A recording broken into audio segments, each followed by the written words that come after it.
سیدنا فاروق اعظم رضی اللہ تعالیٰ عنہ فرماتے ہیں کہ جو شخص ہنستا ہے اس بندے کا روب ختم ہو جاتا ہے۔ پھر آگے آپ فرماتے ہیں کہ جو شخص زیادہ مذاق کرتا ہے تو وہ لوگوں کی نگاہ میں ہلکا ہو جاتا ہے، لوگوں کی نگاہ میں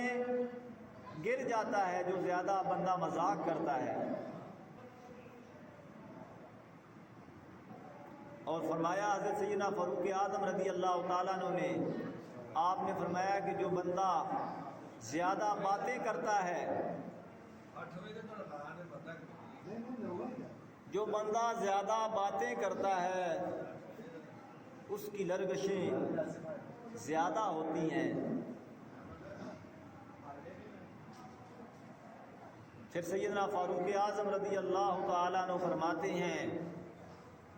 جس کی لرزشیں زیادہ ہوتی ہیں